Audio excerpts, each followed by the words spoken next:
ओम शान्ति। प्यारे बाबाको आजको महावाणी छ। आज 2079 साल असाढ 24 गते शुक्रबार, तदनुसार 8/7/2022। बाबा भन्नुहुन्छ, मिठे बच्चे, व्यर्थ कुरामा तिमीले आफ्नो अमूल्य समय बर्बाद गर्नु छैन। बाबाको यादबाट आबाद हुनु छ। मिठे बच्चे, व्यर्थ कुरामा तिमीले आफ्नो अमूल्य समय बर्बाद गर्नु छैन। बाबाको यादबाट आबाद हुनु छ। बाबा भन्दै हुनुहुन्छ कि अहिलेको हाम्रो यो ब्राह्मण जीवन, ब्रह्ममुख वंशावली जीवन, अहिले यो जीवन अत्यन्तै अमूल्य छ। अहिलेको समय पनि अत्यन्तै अमूल्य छ, किनकि अहिलेको यति थोरै सङ्गमयुगको सानो समयमा नै पुरा भविष्य 21 जन्म र फेरि पनि 5000 वर्षको हामी भाग्य बनाउँछौँ। त्यसैले बाबा भन्नुहुन्छ यो समयलाई खेर फाल्नु छैन। हैन, आवश्यक कुरा त हामी गर्छौँ, आवश्यक कारोबार गर्छौँ, तर व्यर्थमा हामी केही पनि गुमाउँदैनौँ र यसलाई के गर्ने? बाबाको यादबाट आबाद सफल गर्नु छ। प्रश्न छ, बापदादा दुवै निरङ्कारी बनेर बच्चाहरूको कल्याणको लागि कुन चाहिँ राय दिनुहुन्छ?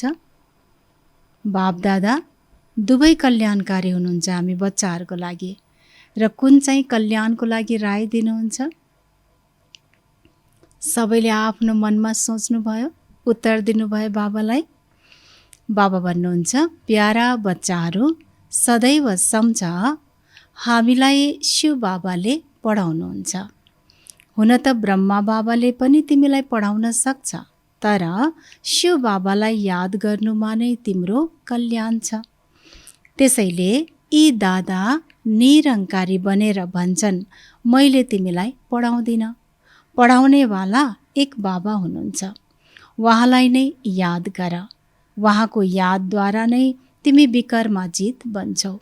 विकर्म विनाश हुन्छ, मेरो यादले हुँदैन।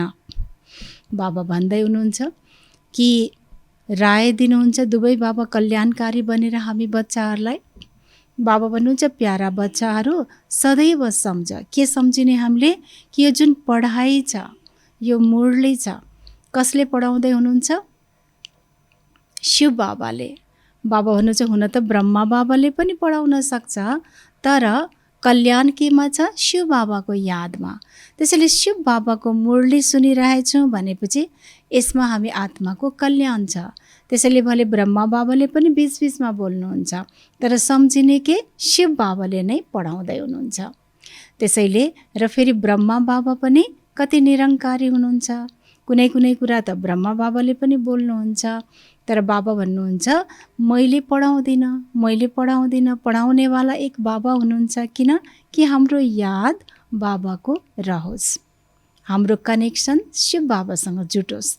त्यसैले ब्रह्मा बाबा पनि कल्याणकारी बनेर हामीलाई भन्नुहुन्छ कि बच्चे, म पढाउँदिन, पढाउनेवाला शिव बाबा हुनुहुन्छ, त्यसैले उहाँलाई याद गर। बाबा भन्नुहुन्छ, उहाँको यादबाट के भन्छ? हाम्रो विकर्माजित हामी बन्छौँ र एकातिर विकर्म पनि विनाश हुन्छ शिव बाबाको यादले। त्यसैले शिव बाबा पनि भन्नुहुन्छ, मेरै याद गर्नु। ब्रह्मा बाबा भन्नुहुन्छ, मेरो यादले विकर्म विनाश हुँदैन, त्यसैले मेरो याद नगर्नु, मलाई याद नगर्नु, मेरो यादले विकर्म विनाश हुँदैन। त्यसरी दुवै बाप दादा कल्याणकारी बनेर हामीलाई राय दिनुहुन्छ। ओम शान्ति। अहिले बच्चाहरू सामुन्नेमा बसेका छौ। बच्चाहरूको बुद्धिमा अवश्य छ परमपिता परमात्मा जो ज्ञानका सागर हुनुहुन्छ, पतित पावन, उहाँले यस ब्रह्मा तनद्वारा हामीलाई पढाइरहनु भएको छ। पढाउनेवाला शिव बाबा, तर माध्यमको ब्रह्मा बाबा। बुद्धि त पहिले आफ्नो शान्तिधाममा जान्छ, फेरि यहाँ आउँछ। शिव बाबा आउनु भएको छ यस ब्रह्मा तनमा हामीलाई राजयोग सिकाउन। विद्यार्थीको बुद्धिमा यो हुन्छ, हामीलाई कसले पढाउँछ? स्कुलमा जाँदा सम्झिन्छन् फलानो शिक्षकले हामीलाई पढाउनुहुन्छ। उनको नाम पनि बुद्धिमा हुन्छ, आँखाले देखिन्छ पनि। सत्सङ्ग पनि किसिम किसिमका हुन्छन्। त्यहाँ भन्छन् फलानो महात्माले हामीलाई फलानो शास्त्र सुनाउनुहुन्छ। भिन्न भिन्न अनेक शास्त्र सुनाउँछन्। जन्म जन्मान्तर यस्तो सुन्दै आएका छौँ। बाबा भन्नुहुन्छ चाहे हाम्रो लौकिक स्कुलमा होस्, पढाउनेवाला देखिन्छ जो पढाइराख्नु भएको हुन्छ, र चाहे सत्सङ्गमा होस्, महात्माहरूलाई पनि देख्छौँ जसले ज्ञान शास्त्र सुनाउनुहुन्छ। तर बाबा भन्नुहुन्छ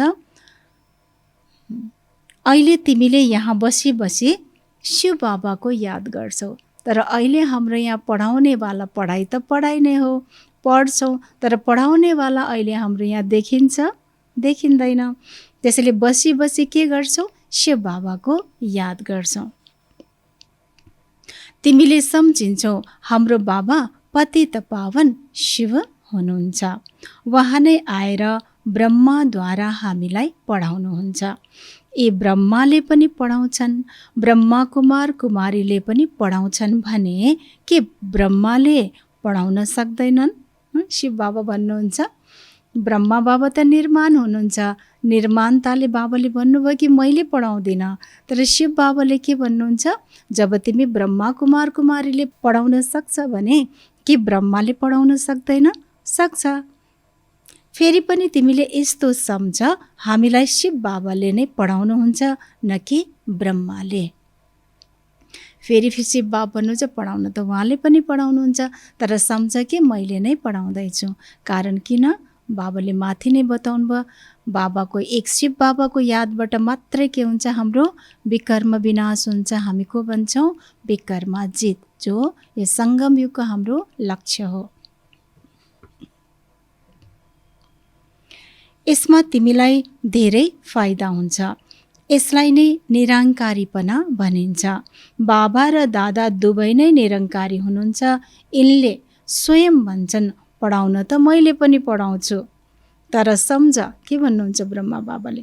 तर सम्झ शिव बाबाले पढाउनुहुन्छ। जति शिव बाबालाई याद गर्छौ त्यति विकर्मजित बन्दै जान्छौ। सदैव सम्झ शिव बाबा पतित पावन ज्ञानको सागरले हामीलाई पढाउनुहुन्छ। जति हुन सक्छ शिव बाबालाई भुल्नु छैन। वर्षा पनि उहाँबाट नै पाउनु छ। शिव बाबा भन्नुहुन्छ निरन्तर मलाई याद गर। बाबा के भन्नुभयो आज? निरन्तर मलाई याद गर। ब्रह्माको आत्मालाई पनि भन्नुहुन्छ तिमी मेरो पासमा आउनु छ। उड्दा बस्दा मलाई याद गर्ने पुरुषार्थ गर। यसमा धेरै के छ? यसमा धेरै कमाइ छ। स्वास्थ्य पनि धेरै राम्रो मिल्नेछ। कहिले समय खेर नफाल, नराम्रो नसुन, नराम्रो नबोल। बाबाले डर दिनुभयो। त्यसपछि नराम्रो नहेर, नराम्रो नसोच, नराम्रो नगर। ज्ञान र योग सिवाय कुनै पनि व्यर्थ कुरा गर्नु हुँदैन। जसमा ज्ञानको कमी छ ऊ त अवश्य अज्ञानी नै भयो। परचिन्तनको कुरा गरिरहन्छन्। यस्तो कुरा कहिले सुन्नु छैन। जब यस्तो देख्छौ, कसैले यस्तो फाल्तु कुरा सुनाउँछ, सम्झ यो मेरो दुश्मन हो। फाल्तु कुरा सुनाएर समय बर्बाद गर्छन्। बाबा भन्नुहुन्छ यस्ता व्यर्थ कुरा नसुन। कसैको ग्लानी गर्छन्, कसैको लागि केही बोल्छन् भन्नुहुन्छ, यस्तो कुरा कहिले नसुन्नु, कहिले सुनाउनु। जसमा ज्ञान हुँदैन, जसले नै यस्तो कुरा सुनाएर अझै नोक्सान गरिदिन्छन्। त्यसैले बारम्बार सम्झाइन्छ सेवामा तत्पर भइराख। त्यसैले बाबा के भन्नुहुन्छ? सेवा, याद त भन्नुभयो, याद त गर्छौ नै, तर यादको साथसाथै बाबा के भन्नुहुन्छ? अनेक पटक अनेक मुरलीहरूमा यादको साथसाथै सेवामा पनि बिजी हो। र याद र सेवाको के गर? डबल लक लगाऊ। बाबा भन्नुहुन्छ सेवामा तत्पर भइराख। यी चित्रमा जति अरूलाई सम्झाउँछौ त्यति धारणा पनि हुन्छ।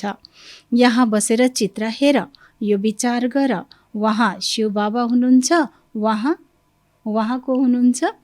वहाँ दादा हुनुहुन्छ। यहाँद्वारा हामीलाई वर्ष मिल्छ, फेरि यसपछि दुनियाँको विनाश हुन्छ। यस्ता यस्ता कुरा गरेर आफूलाई पनि बहलाउन सक्छौ, त्यो राम्रो हुन्छ। परचिन्तनको कुरा गर्यो भने त पापात्मा बन्छौ। आज बाबुले कति कडा शब्द भन्नुभयो। हामीमा सुधार हुन समय लाग्छ, त्यसैले हाम्रो कल्याणको लागि बाबाले कति कडा शब्द बोल्नुभयो। परचिन्तन गर्नु, कसैको कुरा काट्नु, कसैको नराम्रो कुरा एक अर्कोमा सुनाउनु, परचिन्तन गर्नु के हो? बाबाले भन्नुभयो यो पनि पाप हो। बाबा भन्नुहुन्छ पापात्मा बन्छौ। बाबा भन्नुहुन्छ प्यारा बच्चाहरू, पाप आत्मा बन्नु छैन। दुनियाँको समाचार फलानु यस्तो छ, उसले यसो गर्यो, यस्ता कुरा जसले सुन्छ र सुनाउँछ उसले व्यर्थमा समय बर्बाद गर्छ। तिमी त धेरै भरपुर भइरहेका छौ। आज बाबाले हामीलाई फकाइ पनि रहनु भएको छ। कतिचोटि प्यारा बच्चाहरू भन्नुभयो, बाबा भन्नुहुन्छ तिमी त यस्तो गर्दैनौ, तिमी त भरपुर भएर जान्छौ, जसले त्यस्तो गर्छ ऊ त खाली भएर जान्छ। विश्वको मालिक बनिरहेका छौ। वास्तवमा भारतवर्ष आबाद थियो, अहिले बर्बाद भएको छ। बाबाद्वारा आबाद भइरहेका छौ। बाबा र सृष्टि चक्रलाई याद गर्नु यो त धेरै सहज छ। यो सङ्गमका बारेमा कसैलाई थाहा छैन। कलियुगमा सबै पतित छन्, सतयुगमा सबै पावन थिए। बाबाले के भन्नुभयो? एउटा त शिव बाबालाई याद गर्नु, अर्को सृष्टि चक्रलाई घुमाउनु। किनकि जब सृष्टि चक्रलाई हामी हेर्छौँ, 5000 वर्षको आफ्नो पार्टलाई हेर्छौँ त हाम्रो ओरिजिनल पार्ट सुरुवातमा कस्तो थियौँ? हामी यो सृष्टिमा आउने बित्तिकै कस्तो थियौँ? पावन थियौँ, देवी देवता थियौँ, सबैलाई वरदान दिन्थ्यौँ, सबैलाई शुभ भावना दिन्थ्यौँ। त्यसैले बाबाले भन्नुभयो सृष्टि चक्रलाई पनि याद गर्नु। किनकि जब आफ्नो मूल स्वभाव स्वरूप हामीलाई याद आउँछ भने फेरि अहिले यो सङ्गममा हामी व्यर्थ यता कुरा गर्ने उता कुरा गर्ने, कसैको नकारात्मक कुरा गर्ने, सोच्ने, सुनाउने, यो सबै हाम्रो के हुन्छ? बन्द हुन्छ। त्यसैले बाबाले भन्नुभयो एक त बाबाको याद गर्नु, अर्को के गर्नु? स्वदर्शन चक्र फिराउनु। बाबा भन्नुहुन्छ कलियुगमा सबै पतित छन्, सतयुगमा सबै पावन थिए। बाबा भन्नुहुन्छ म कल्प कल्पको सङ्गम युगमा आउँछु पतितलाई पावन बनाउन। अजामिल जस्तो पापी पनि छन्। यो हो नै, बाबा भन्नुहुन्छ यो के हो? यो हो नै पाप आत्माहरूको दुनियाँ। यसमा कुनै चिज छैन। त्यो पुण्य आत्माहरूको चयन पाउने दुनियाँ हो। सतयुग त्रेतायुग पुण्य आत्माहरूको हो। तर कस्तो खालको दुनियाँ? शान्ति पाउने, चयन पाउने। यो कुरा कसैले सम्झाउन सक्दैन, कसैको पनि बुद्धिमा छैन। चयन कहाँ पाइन्छ? शान्ति कहाँ पाइन्छ? कसैलाई पनि थाहा छैन। त्यसैले के गर्छन्? शान्ति पाउन घरबार छोडे, जङ्गलमा गए। बाबा भन्नुहुन्छ त्यहाँ थोरै शान्ति छ। शान्ति कहाँ छ? बाबा भन्छ शान्ति त हाम्रै आत्माको स्वधर्म हो। यो तिमीले सम्झाउन सक्छौ। सुखधाममा सुख मिल्छ, यो हो दुःखधाम। हुन त ठुला ठुला महल बनाएर बसेका छौ, तर सारा मार्ग पतित बनाउने जस्तै छ। नत्र यति उतर्ती कला किन हुन्छ? चढ्ती कला बनाउने एउटै बाबा हुनुहुन्छ, बाँकी सबै गिराउनेहरू हुन्। यो बुझ्ने कुरा हो। अन्धश्रद्धाको कुनै कुरा छैन। शिक्षकले भन्छन् तिमीलाई बिए पढाउँछौ, त्यो कहाँ झुटो हुन सक्छ र? यहाँ बेहदका बाबाले पनि भन्नुहुन्छ म तिमीलाई सहज राजयोग सिकाएर राजाहरूको राजा बनाउँछु, स्वर्गको राजा बनाउँछु। स्वर्गको राजा र नर्कको राजा बन्नमा रात दिनको फरक छ। कति फरक छ? नर्कमा जो राजा रानी बन्छन् उनीहरू दान पुण्यले बन्छन्, अल्पकालको सुख मिल्छ। र स्वर्गका राजा रानी बन्छन् अहिलेको राजा रानी दान पुण्यबाट, द्वापरदेखि। र बाबा भन्नुहुन्छ सतयुगको राजा रानी कसरी बन्छौँ? कसरी बन्छौँ? बनिराख्नु भएछ।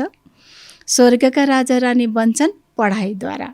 यो पनि तिमीलाई थाहा छ बाबाको के योजना चलिरहेको छ। सारा सृष्टि के योजना छ? सारा सृष्टि जुन दुःखधाम छ त्यसलाई सुखधाम, शान्तिधाम बनाउनु छ। हामीलाई मात्रै थाहा छ, दुनियाँलाई त थाहा नै छैन कि बाबाको अहिले कार्य चलिरहेको छ। बाबाको प्लान छ, बाबाको योजना छ, त्यही अनुसार कार्य पनि बाबा गरिराख्नु भएछ। के चाहिने हो त? सुख र शान्तिको दुनियाँ स्थापन गर्ने, दुःख शान्तिको दुनियाँलाई हटाउने।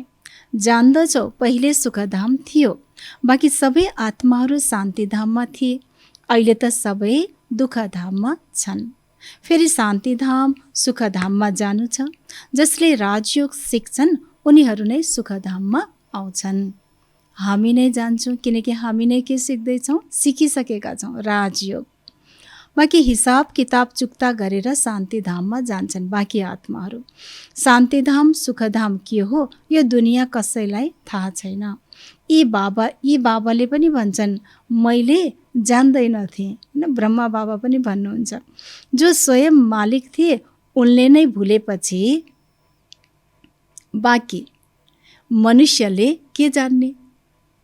जो विश्वको प्रथम मालिक थियो, विश्व महाराजन थियो, फर्स्ट प्रिन्स हुनुहुन्थ्यो, श्री कृष्ण हुनुहुन्थ्यो, उहाँले नै अन्तमा आएर बिर्सिनु भएपछि बाँकी अरू आत्माहरूलाई के थाहा हुन्छ? बाबा भन्नुहुन्छ ड्रामा अनुसार सबै गिर्नु नै छ, अहिले फेरि चढ्ने समय हो। बाबा भन्नुहुन्छ म आएको छु नै सबैलाई के गर्न? सुखधाम शान्तिधाममा लिएर जान। तिमीहरूसँग धेरै आउनेछन्, भन्नेछन् मलाई शान्ति चाहियो, होइन? कतिले भन्छन्, हजुरहरूले याद गर्नुभएको होला, लौकिक परिवारमा लौकिक सम्बन्धी साथीभाइहरू पनि कति आउँछन्। मेरो कारोबार यस्तो छ, यस्तो भएको छ, मलाई परिवारमा यस्तो छ, शान्ति नै छैन, एक घडीको शान्तिको अनुभव गर्न पाए पनि हुन्थ्यो। कति आउँछन्। अहिले त झन् समय पनि त्यस्तै चलिरहेछ। त्यसैले बाबालाई थाहा छ। त्यसैले बाबा भन्नुहुन्छ तिमीहरूको पासमा कति आउँछन् कि शान्ति चाहियो भनेर। सुखधामको वार्तालाप त कसैले गर्दैन, दुनियाँमा कसैले गर्दैन, तर हामी के गर्छौँ? सुखधामको कुरा गर्छौँ। ठिकै छ, नआत्तिनुहोस्, शिव बाबालाई याद गर्नुहोस्, बाबाको परिचय लिनुहोस्, फेरि उहाँलाई याद गरेर फेरि शक्ति लिने, सहन गर्ने, धैर्य गर्ने केही समय, किनकि सुखधामको दुनियाँ आउँदैछ, यो दुःखधामको दुनियाँ जाँदैछ। हामी के गर्छौँ? यसरी सम्झाउँछौँ नि। बाबा भन्नुहुन्छ दुनियाँले त कसैले गर्दैन, सन्यासी त निवृत्ति मार्गका हुन्, उनीहरूले कहिले सुखको मार्ग बताउन सक्दैनन्। जसरी बाबालाई दया लाग्छ यिनीहरूलाई सुखधाम शान्तिधाममा लिएर जाउँ।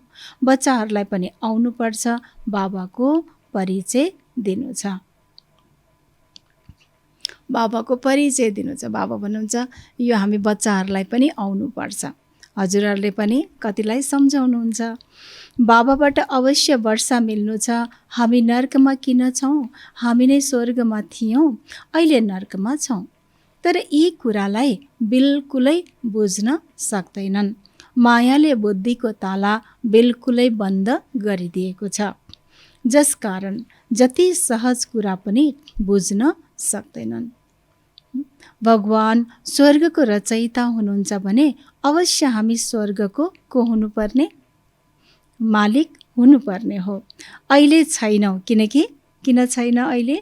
किनकि कसको राज्य छ? किनकि रावण राज्य छ। यस रावण राज्यको विनाश त अहिले हुनु नै छ। त्यसको लागि उही महाभारत लडाई सामुन्ने खडा छ, धेरै सहज छ। तर जब कसैको बुद्धिमा बसे त हो, कुरा त कति सजिलो छ। बाबा भन्नुहुन्छ कसैको बुद्धिमा बस्नु पनि त पर्यो, सहज भएर के गर्ने? बुद्धिमा बस्नु त पर्यो। बुद्धिमा नबस्नाले आपसमा के गर्छन्? आज विशेष बाबाले कुन कुरालाई सावधान दिनुभएको छ? बुद्धिमा नबस्नाले आपसमा के गर्छन्? व्यर्थ कुरा धेरै गर्छन्, समय बर्बाद गर्छन्। यस्ता कुरा कानबाट कहिल्यै नसुन। तिमी आफ्नो पढाइमा तत्पर भइराख, अनि मात्रै पद मिल्छ। हामी गर्न त गर्दैनौँ, कसैले सुनायो भने के गर्ने? फेरि कसले सुनाएपछि के गर्ने? हामी भन्छौँ नि के गर्ने, फलानाले सुनायो अब सुनै पर्यो। अब सुनाउँदै गर्छ, हामीले हो भनेपछि त के गर्छ त, झन् सुनाउँदै गर्छ। त्यसैले कसरी रोक्ने त? ठिकै छ, भइहाल्यो, जो करेगा सो पाएगा, जैसी करनी वैसी भर्ने। ज्ञानको पोइन्ट सुनाएर के गर्नु पर्यो? मुखलाई बन्द गरिदिनु पर्यो। बाबा भन्नुहुन्छ यस्ता कुरा कानबाट कहिल्यै नसुन, तिमी आफ्नो पढाइमा तत्पर भइराख, अनि मात्रै पद मिल्छ। पाठशालामा जुन विद्यार्थी राम्रा हुन्छन् उनीहरूले धेरै राम्रोसँग पढ्छन्। परीक्षाको दिनमा फेल नहुन भनेर खास एकान्तमा गएर पढ्छन्। फेल हुनेले ठक्कर खाइरहन्छन्। बाबा भन्नुहुन्छ जति हुन सक्छ एक बाबाको यादमा बस। शिव प्रियतमाको प्रियतमसँग मग्नी भयो मतलब छाप लाग्यो। हाम्रो पनि मनमा, बुद्धिमा, आँखामा छाप लाग्यो। कुन चाहिँ छाप लाग्यो? बाबाको रूपको, बाबाको गुणको, बाबाको कर्तव्यको, बाबाको महिमाको। बाबा भन्नुहुन्छ ठिक छ, आज विवाह भयो, भोलि पति मर्यो, सारा जीवन उसैको याद गरिरहन्छन्। हेर्नु, लौकिकको हामी सबैको अनुभव छ। 2-4 दिनपछि नै पतिले शरीर छोडे तापनि सारा जीवन याद गरिरहन्छन्। भने हामीले को पाएका छौँ? उसैको याद गरिरहन्छन्। अब ऊ त पतित बनाउनेवाला हो। बाबा भन्नुहुन्छ मैले तिमीलाई स्वर्गको मालिक बनाउँछु।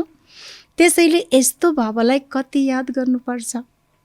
मायाले तिम्रो योग तोड्ने धेरै कोसिस गर्छ, तर तिमी बहादुर रहनु छ। बाबाले आज बहादुरको पनि टाइटल दिनुभयो। बाबाले शक्ति दिनुभयो महावीर भनेर। बाबा भन्नुहुन्छ बहादुर रहनु छ। सङ्कल्पमा धेरै तुफान आउँछ, जति अज्ञान कालमा पनि आउँदैन थियो। जसरी वैद्यले भन्छन् यसबाट डराउनु हुँदैन, यस्तो होइन डराएर अर्को औषधि गर। बाबा पनि भन्नुहुन्छ डराउनु हुँदैन। मनसामा तुफान धेरै आउँछन्, तर कर्म इन्द्रियबाट कुनै विकर्म गर्नु छैन। अरूलाई पनि ज्ञान सुनाएर कल्याण गर्नु छ। बाबाले धेरै सम्झाउनुहुन्छ तिमी आफ्नो मस्तीमा मस्त भइराख। घरमा गीता पाठशाला खोला। Charity begins at home.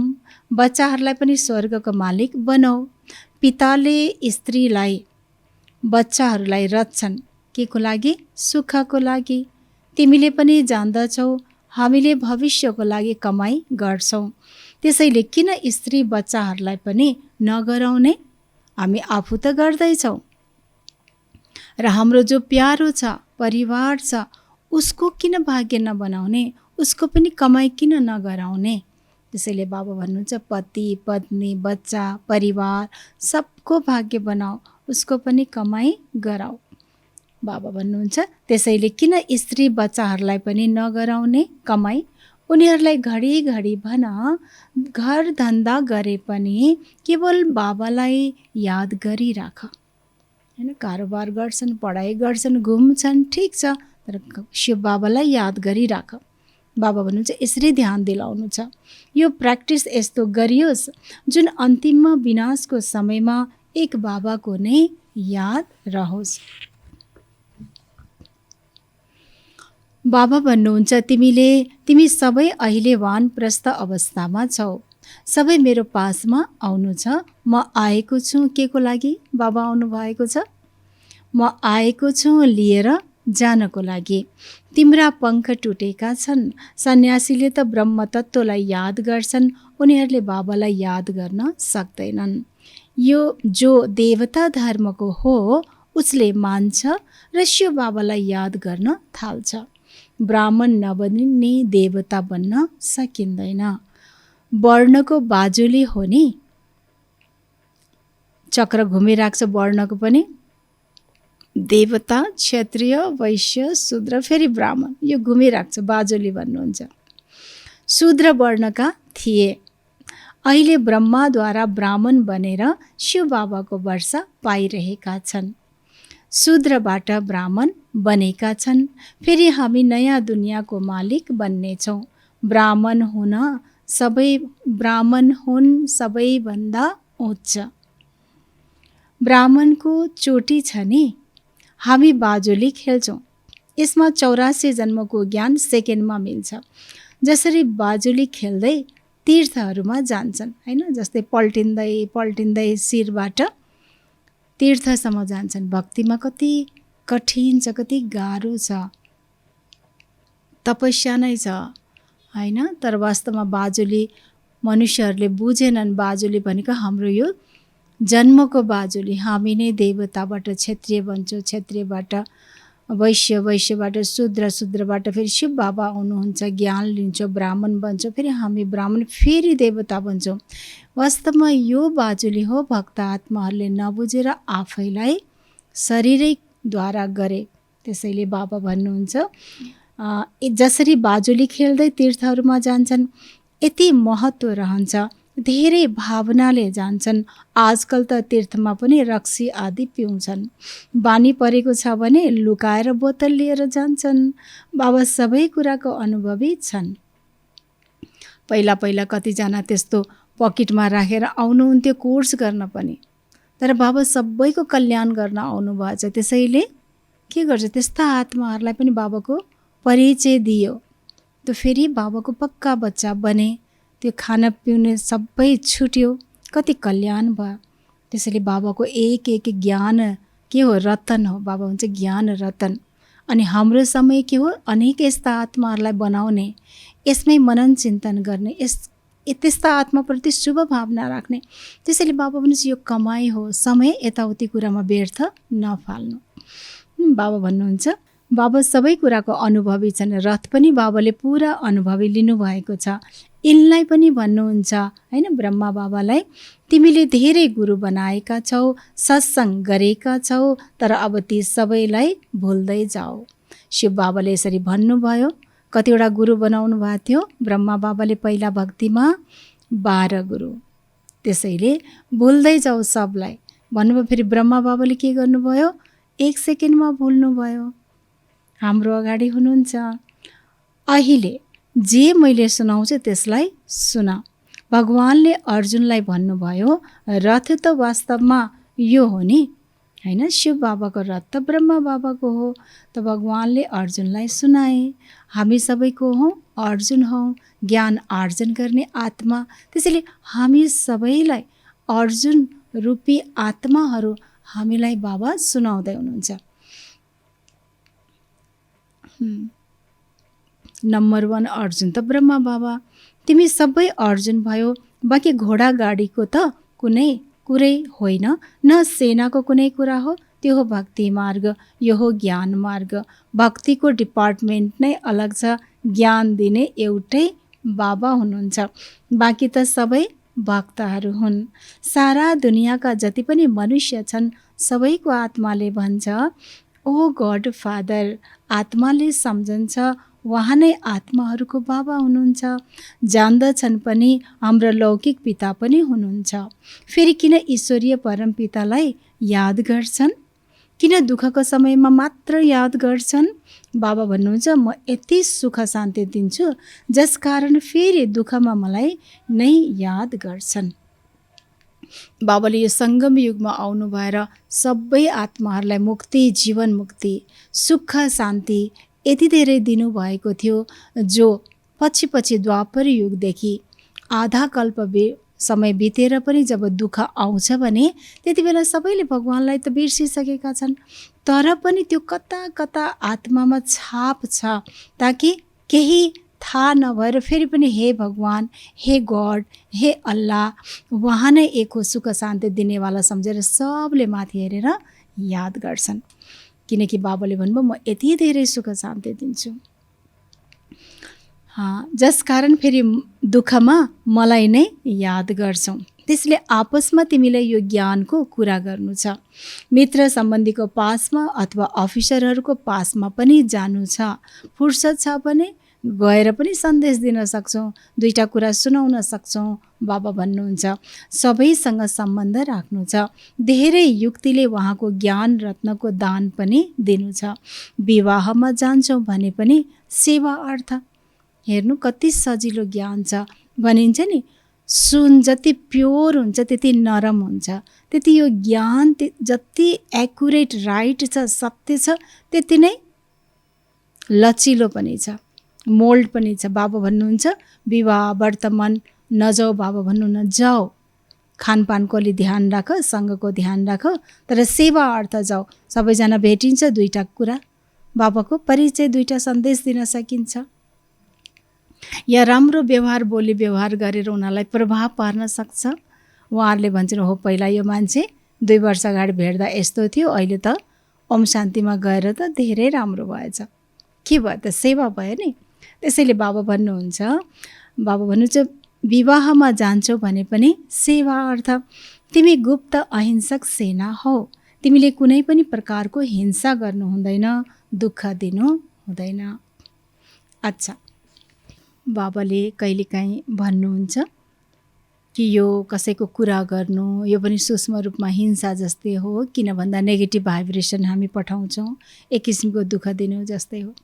त्यसैले बाबा भन्नुहुन्छ कुनै पनि चाहे स्थूल चाहे सूक्ष्म हिंसा गर्नु छैन, कसैलाई न स्थूल रूपमा न सूक्ष्म रूपमा दुःख दिनु छ, त्यसैले दुःख पनि दिनु हुँदैन। अच्छा, मिठे मिठे सिकिलधे बच्चाहरूप्रति मात पिता बाप दादाको याद प्यार एवं गुड मर्निङ। रुहानी बाबाको रुहानी बच्चाहरूलाई नमस्ते। हामी रुहानी बच्चाहरूको रुहानी बाप दादालाई याद प्यार गुड मर्निङ, नमस्ते बाबा, नमस्ते। धारणा नम्बर 1 मा छ उच्च पद पाउनको लागि पढाइमा तत्पर रहनु छ। परचिन्तनको व्यर्थ कुरा सुन्नु हुँदैन, आफ्नो समय व्यर्थ नगुमाऊ। के गर्ने? उच्च पद पाउनको लागि बाबा भन्छ पढाइमा तत्पर रहनु छ। पढाइ भनेको के हो? हाम्रो बाबाको याद र सुदर्शन चक्र फिराउनु। बाँकी त धेरै कुरा छ कर्ममा गर्नुपर्ने, त यसरी बाबा भन्नुहुन्छ त्यसमै बिजी रहने र परचिन्तनको व्यर्थ कुरा सुन्नु छैन। सुनाए पनि सुन्नु छैन, ठिकै छ भइहाल्यो भनेर मुख बन्द गरिदिनु छ। त यसरी आफ्नो समय गुमाउनु छैन। के गर्नु छ? आफ्नो समय आबाद गर्नु छ, सफल गर्नु छ, सफल गर्नु छ, कमाई गर्नु छ। दोस्रो, अरूलाई पनि ज्ञान सुनाएर कल्याण गर्नु छ। कहिले पनि मनसा तुफानको वश भएर कर्म इन्द्रियद्वारा कुनै विकर्म गर्नु हुँदैन। बाबा भन्नुहुन्छ आफू पनि बच्ने अनि फेरि सेवा पनि, किनकि अरूलाई पनि ज्ञान सुनाउनु। बाबा भन्छ कल्याण गर्नु। बाबाको वरदान छ सर्वशक्ति रूपी जन्म सिद्ध अधिकारलाई हर समय कार्यमा लगाउने मास्टर सर्वशक्तिवान भव। सर्वशक्ति रूपी जन्म सिद्ध अधिकारलाई हर समय कार्यमा लगाउने मास्टर सर्वशक्तिवान भव। यो सर्वशक्ति बाबाबाट जति पनि हामी शक्ति पाउँछौँ त्यो के को आधारमा? हामीले केही गर्नु पर्यो, केही तिर्नु पर्यो। जन्म सिद्ध अधिकार बाबा भन्यौँ, बाबाको अधिकार पायौँ। बाबा भन्नुहुन्छ सर्वशक्तिहरू बाबाका खजाना हुन्, त्यस खजानामा बच्चाहरूको अधिकार छ। अधिकारीले जसरी चाह्यो चलाउन सक्छन्। त्यसै गरी सर्वशक्तिहरू जब अधिकारमा हुन्छन् नम्बर 1 विजयी बन्न सक्छौ। जसको सम्पत्ति हो, जसको अधिकार छ कुनै चिजबिजमाथि, उसले जसरी चाह्यो त्यसरी चलाउन सक्छ। त्यस्तै गरेर बाबा भन्नुहुन्छ बाबा त सर्वशक्तिको खान भण्डार हुनुहुन्छ र हाम्रो पिता भएकोले हामी बच्चा भएको त्यो सर्वशक्तिमा हाम्रो के छ? अधिकार छ। त्यसैले बाबा भन्नुहुन्छ परिस्थिति अनुसार यो सर्वशक्तिलाई युज गर्नु र परिस्थितिमा विजयी बन्नु। चेक गर हर शक्ति समयमा काममा आउँछन्। हर परिस्थितिमा अधिकारीले शक्तिलाई प्रयोग गर। धेरै समयदेखि शक्ति रूपी रचनालाई कार्यमा लगाउने अभ्यास होस्, तब भनिन्छ मास्टर सर्वशक्तिवान। त्यसैले बाबा भने यसरी विजयी त बन्छौँ होइन। बाबाको जुन शक्ति छ हामी बच्चाहरूको शक्ति हो, हामी बच्चाहरूको अधिकार हो, त्यसलाई समयमा युज गरेर हामी विजयी त बन्छौँ। तर बाबा भन्छ चेक गर, युज गरेर विजयी बन्छौँ तर के समयअनुसार हामी युज गर्न सकेका छौँ? अधिकारी भए पनि युज गर्न आएको छ, युज गरेका छौँ। र बाबा भन्नुहुन्छ किन भन्दाखेरि यो त हाम्रो रचना हो, यसलाई बाबाले यदि गर्न सकेको छैन भने बाबा भन्नुहुन्छ परिस्थितिमा ती शक्तिहरूलाई परिस्थितिमा युज गर्न सिक र त्यसलाई त्यो अभ्यास पनि बढाउँदै जाऊ। तब नै हामी के भन्छौँ? साँच्चै पनि मास्टर सर्वशक्तिवान। त्यसैले बाबा के भन्नुभयो? चेक गर र अभ्यास बढाऊ। स्लोगन: कुनै पनि महान कार्य सबैको उमङ्ग उत्साहद्वारा नै सम्भव हुन्छ। कुनै पनि महान कार्य कसरी सम्भव हुन्छ? हरेकको उमङ्ग उत्साहद्वारा। त्यसैले हेर्नुहोस्, शिव बाबा स्वयं सृष्टिको पिता भगवान संसारमा आउनुभयो के को लागि? कुन कार्यको लागि? नरकलाई स्वर्ग बनाउन, कलियुगलाई सतयुगमा परिवर्तन गर्न, मानवलाई देवता बनाउन, यत्रो उच्च कार्यमा आउनु भएछ। त्यसैले बाबा भन्दै हुनुहुन्छ यो के हो? सबैभन्दा महान काम त यही हो। त्यसैले यस्तो महान कार्य चलिरहेछ भने त्यसमा के चाहिन्छ? सबैको उमङ्ग उत्साह। विचार गरौँ, हुन त भगवानको कार्य शिव बाबा के गर्न सक्नुहुन्न र सक्नुहुन्छ, तर हामी बच्चाहरूको भाग्य बनाउनको लागि बाबा निमित्त बन्नुभएको छ। त्यसैले बाबा भन्नुहुन्छ यो महान कार्य मैले मात्रै होइन, तिमी सबैको मलाई के छ? सहयोगको आवश्यकता छ। त्यसैले अब यत्रो महान कार्य सफल गर्नु छ भने के गर्नु पर्यो? सहयोग कसरी गर्ने? बाबा भन्नुहुन्छ यसको लागि उमङ्ग उत्साह चाहियो। कसको चाहियो? सहयोगीको चाहियो। त्यसैले हामी सबैको हौँ बाबाको सहयोगी हौँ। त्यसैले हामीमा के हुनु पर्यो? उमङ्ग उत्साह आउनु पर्यो। अब यो उमङ्ग उत्साह कसरी आउँछ? कसरी आउँछ? त्यसैले बाबाले सारा मोडले हामीलाई ध्यान दिलाउनु भयो। उमङ्ग उत्साह कसैको कुरा गर्छौँ, नराम्रो कुरा सुन्छौँ, हाम्रो आफ्नो पनि मन दूषित हुन्छ, फोहोर हुन्छ, घृणा आउँछ, त फेरि बल कम हुन्छ, आत्माको शक्ति घट्छ। त्यसैले उमङ्ग उत्साह आउनलाई, शक्ति बनाउनको लागि के चाहियो? बाबाले सारा मोडले केमा ध्यान दिलाउनु भयो? बाबालाई याद गर्नु, वर्षालाई याद गर्नु र साथसाथै केलाई याद गर्नु? सुदर्शन चक्र फिराउनु। ओ मनै थिए देवी देवता, फेरि मनै हो बन्नेवाला, मनै हो जानेवाला। अब के छ र? बाबाले अर्को पोइन्ट याद दिलाउनु भयो कि बाबा आउनु भएको छ घर लिएर जानको लागि। अब घर लिएर जानुहुन्छ, जाने बेला भइसक्यो, के गर्नु पर्यो? यो पुरानो दुनियाँ, पुरानो कुरा सब यहीँ छोडिदेऊ। जसले गर्छ गर्छ, हामीलाई गर्नु छैन। त्यसैले घर जाने स्मृतिबाट पनि सबै कुरा समेट्छौँ। त सारा दिन कसरी रहनुहुन्छ? उमङ्ग उत्साहले। यस्तै बाबाको मिठा मिठा कुराहरू, ज्ञानका पोइन्टहरू स्मृतिमा राख्छौँ, मनन चिन्तन गर्छौँ, फेरि के गर्छौँ? अनेक आत्मालाई पनि सुनाउँछौँ। त सारा दिन, सारा जीवन नै के छ हाम्रो? उमङ्ग उत्साह। तब नै बाबाको महान कार्य हामी महान बच्चाहरूले नै सफल गर्छौँ र आफ्नो भाग्य बनाउँछौँ, अरूको पनि बनाउँछौँ। के गर्दै हुनुहुन्छ? अरूको पनि भाग्य बनाइरहनु भएछ, आफ्नो पनि बनाइराख्नु भएछ। अच्छा, ओम शान्ति।